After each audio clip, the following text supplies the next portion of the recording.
aalis na lang. Iiwan ka na. Papaiwan na ako dito. Pambihira. Kaya nga tayo nagpunta dito para mag-enjoy. Hindi para matulog. Pagod kasi. Hindi ako nakatulog kagad.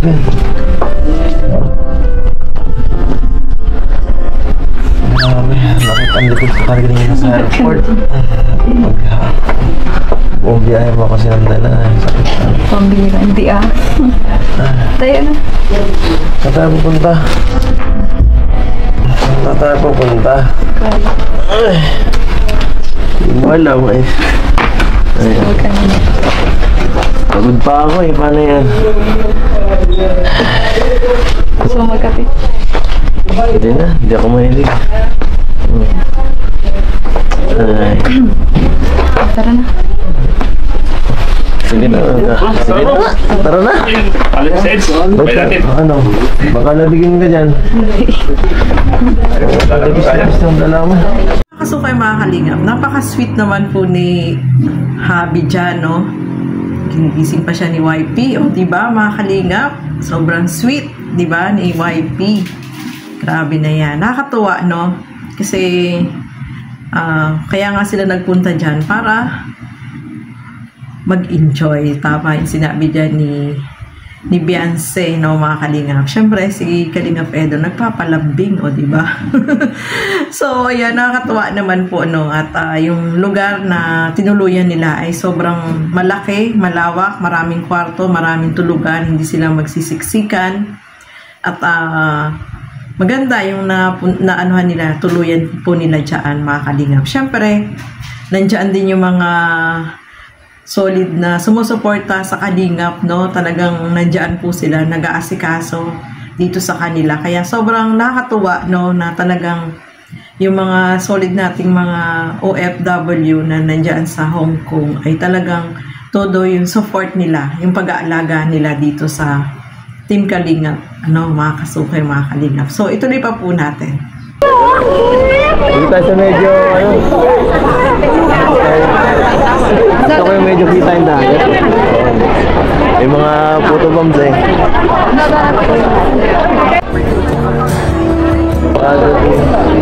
Sabay sa taas.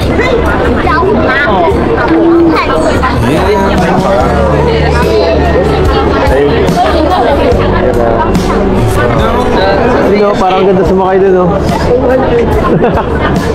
Nakasakay na kami dyan dati. Dito sa yung ano, yung may Mahilig ka ba sa ganyan? Takot ka sa dagat? Hindi. Hindi man. Ano kaya meron? Iba pa rin sa mga pinupuntahan sa Manila, no? Nakita ko lang sa TV. Nakikita mo sa TV ganito? Ang ganda, no? Iba pa rin pala pag iba pa rin. Napaka ang linis, ang ganda. Dito tayo, ganda. Ito ang kalap na yung selfie. Mas maganda din ito.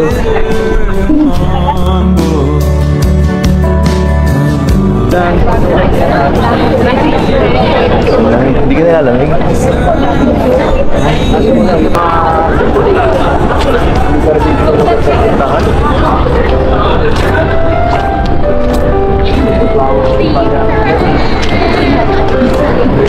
Wala lang tayo.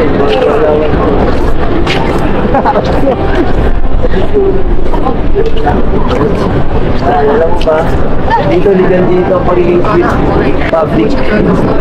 Kaya gagayahin na ng take ka konti. Gagayahin na ng konti sila. Pagod. Ay, grabe. Sabi ko na eh.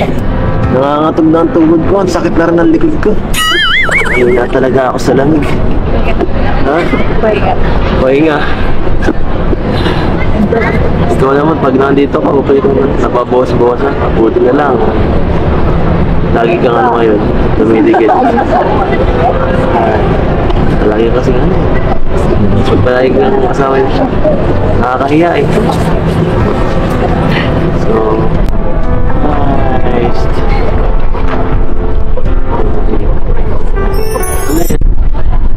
Sabi mo gusto ko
Sobra-sobra na.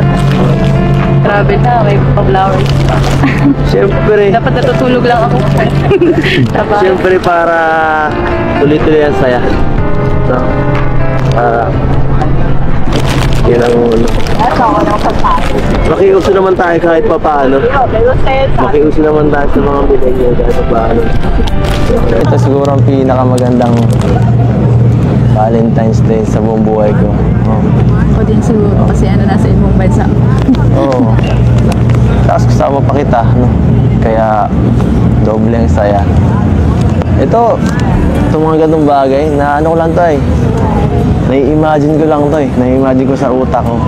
No? Kasama mo yung taong mahal mo. Ano ka lang. Masaya lang. Nakatambay lang sa ano. So ganito, simpleng ano lang. Diba? Napaka-romantic. Napaka-special. Parang ikaw sa akin. Mahal na mahal.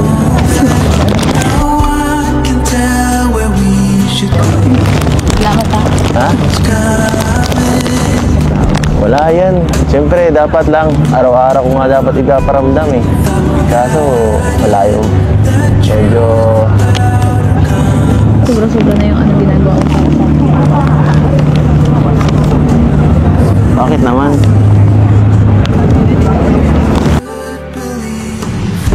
Kulang pa yan eh. Kasi ikaw, swerte ka sa buhay ko. Swerte ako. Swerte ka. Oo nga, seryoso yun. Nung dumating ka lalong gumanda, lalong sumaya. Salamat sa'yo, kaya yan, pinapahalagaan ko lang yun. Ikaw. Diba? Yan lang natin, enjoy lang natin itong araw na to. Bihira lang tayo dito makapunta eh. Baka susunod na linggo, balik na tayo sa atin. Pinatawa na tayo. Ha? Sino ba? Legal dito ang pagiging ganito ha. Okay lang dito maging sweet. Sobrang kinilig po ba kayo mga kalingap? Grabe no? Ito, natutuwa ako dito kay Kalingap Edo. Talagang pinaparamdam niya kay Beyonce na special siya. Especially Valentine's Day no, na magkasama sila mga kalingap. At ayun nga, ito daw yung pinaka-special na Valentine's Day na kasama niya si Beyonce mga kalingap. So na-imagine niya lang daw yung lugar na kasama itong taong mahal niya. O grabe, hindi niya ini-expect na yung mahal niya ay kasama niya, no? Doon sa lugar na yun na na-imagine niya lang. Grabe, no, mga kalingap. Sobrang napaka-romantic ni Kalingap Edo, no, mga kalingap. Sobrang kinilig po ba kayo? At doon sa sinabi ni Kalingap Edo na ikaw ang swerte sa buhay ko nung dumating ka, lalong gumanda at sumaya ang buhay ko. Grabe no, mga kalingap. Sobrang nakaka-touch ito sinabi ni Kalingap Edo dito kay Beyonce na pinapahalagahan ko lang ikaw. Oy, grabe na yan mga kalingap, di ba? Sobrang napaka-romantic pala ni Kalingap Edo, no? Sobrang nakaka-inlove. Natutuwa tayo dito sa mga naririnig sa kanya, mga kalingap. Kaya habang pinapanood po natin ito ay sobrang grabe. Yung ngiti natin, yung saya natin dun sa mga binibitawan salita ni Kalingap Edo ay sobrang masaya po tayo. Talagang mahal na mahal niya po itong si Beyonce, mga kalingap. So, ituloy pa po natin.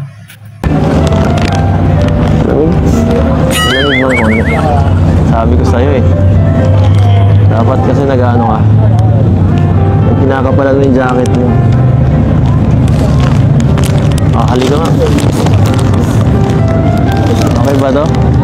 Uminit na ba ng konti? Uminit na ba ng konti? Uminit na. Mga kalingap, grabe na yan. Sobrang pinapakilig po tayo, no? Grabe, nakakakilig naman po. Kayo po ba, nakinilig po ba kayo? Habang pinapanood itong eksena na to ay nako, grabe. Sobrang nakakakilig. So, si Beyonce, nahihiya-hiya siya ng mga kalingap. At ayan nga, syempre malamig eh, kailangan may may kaunting akbay para mag-init-init naman. Nakakatuwa naman po no mga kalingap. At ayan, talagang nag-enjoy po tayo habang pinapanood po sila. Na-inlove din tayo no sa kanila mga kalingap. Ayan, hanggang dito na lamang po muna. At lahat tayo ay sobrang kinilig. Comment po kayo, ano po ba yung masasabi ninyo dito sa video na ito. Alam ko lahat kayo ay kinilig dyan. Kaya comment po kayo dyan sa ating comment section. At syempre, huwag po natin kakalimutan suportahan Bal Santos Matubang, Kalinga Prab, Ate Edna Vlog, sa tanging yung lingkod, Gandang Emmy, and siya suportahan po natin Kalinga Edu. At yung mga kasama ko po sa Caraba, Teacher N and Kuya Noli Vlog, at sa lahat ng mga Kalingap Reactor, Kalingap Charity Vlogger, suportahan po natin. So hanggang dito na lamang po muna. Thank you so much and God bless po sa ating lahat. Bye-bye!